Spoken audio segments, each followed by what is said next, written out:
নমস্কার বন্ধুরা, আমার বাটি ভরা ভালোবাসার চ্যানেলে তোমাদের সবাইকে জানাই অনেক অনেক স্বাগত।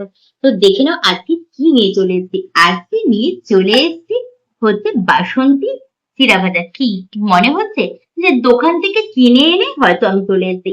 একদমই না, এইটা কিন্তু একদম এই যে আমার হাতের জাদু, এই দিয়ে কিন্তু তৈরি করেছি।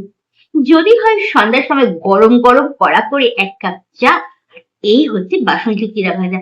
পরিবারের সঙ্গে যা জমে যাবে, আর তার জন্য তো তোমাকে এটা করতে হবে, আর তোমাকে জানতে হবে। তো চলো, আমি কিভাবে করেছি এই বাসন্তী চিড়া ভাজাটা, তার জন্য তোমাকে যেতে হবে আমার সঙ্গে আমার রান্নাঘরে। চলো আমি ঝটপট করে রান্নাটা শুরু করে দিই আর তোমাদের দেখিয়ে দিই। বাসন্তী চিড়া ভাজার জন্য কি লাগছে, এখানে চিড়ে রয়েছে, আদা কুচি, লঙ্কা কুচি, ওখানে শুকনো লঙ্কা রয়েছে, এখানে কাঁচা বাদাম রয়েছে, চানাচুর রয়েছে, আর সর্ষার তেলে হবে। এখানে রয়েছে নুন, হলুদ, একটু জিরের গুঁড়ো রয়েছে লাগবে, আর হচ্ছে কালো জিরে, আর একটু চিনি লাগবে। প্রথমে গ্যাসটাকে অন করে কড়াইটা বসিয়ে নিলাম। এবার শুকনো কড়াইতে চিড়াটাকে হালকা করে ভেজে নেব। হালকা করে ওইদিকে ভেজে নিয়ে তুলে নিলাম। তুলে নিয়ে আবার ওই কড়াইটার মধ্যে একটু কিছুটা তেল দিয়ে দিলাম, সর্ষার তেল দিয়ে এই যে এবার কাঁচা বাদাম, যে চীনা বাদামটাকে, ওকে কিন্তু একটুখানি ভালো করে একটু ভেজে নিতে হবে। তো দেখো বাদামটাকে একটু ভালো করে ভেজে নিলাম, ভেজে নিয়ে তুলে নিচ্ছি।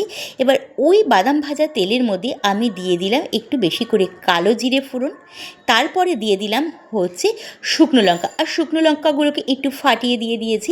আর এই যে একটা শুকনো লঙ্কার আর কালো জিরে তেলে দেওয়ার পর যে একটা দারুণ গন্ধ বেরিয়েছিল, তারপরে দিয়ে দিলাম ওই তেলের মধ্যে হচ্ছে আদা কুচি আর লঙ্কা কুচি। এই আদা আর লঙ্কা কুচিটাকে কিন্তু বেশ ভালো করে ভাজতে হবে। তারপরে একটু স্বাদ মতন একটু নুন দিয়ে দিলাম। এরপরে দিয়ে দেব হচ্ছে হলুদ দিয়ে দিলাম। তারপরে দিয়ে দিলাম হচ্ছে একটু জিরের গুঁড়ো। ব্যাস, আর কোনো মশলা লাগবে না। তারপরে এটাকে কিন্তু খুব ভালো করে ভাজতে হবে। ওদিকে ভাজার পর আমি দিয়ে দেব হচ্ছে ওই যে শুকনো কড়াইতে যে ভেজে রেখেছিলাম যে চিড়াটা, এরপরে এই চিড়াটা এর মধ্যে দিয়ে দিলাম।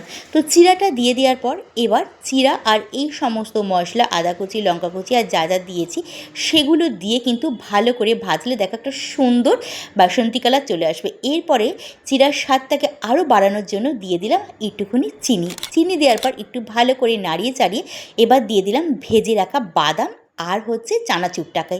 আর গ্যাসের ফ্লেমটাকে কিন্তু একদম আস্তে করে দিতে হবে এই সময়। ব্যাস, নাড়িয়ে চাড়ালেই হয়ে গেল হচ্ছে আমার বাসন্তী চিড়া ভাজা। তো কেমন লাগলো আজকে রেসিপিটা? ইয়ামি টেস্টি বাসন্তী চিড়া ভাজা। সন্ধ্যার সময় গরম গরম এক কাপ চা নাও আর পরিবারের সঙ্গে বসে এরকম বাসন্তী চিড়া ভাজা খাও। আর এটা কিন্তু তোমরা অনেক দিন ধরে কন্টেনারে ভর্তি করে রেখে দিতে পারো, যখন মন চাবে একটু করে খুলে খাও। চলো দেখা হচ্ছে অন্য রেসিপির সঙ্গে, রাখছি, টাটা।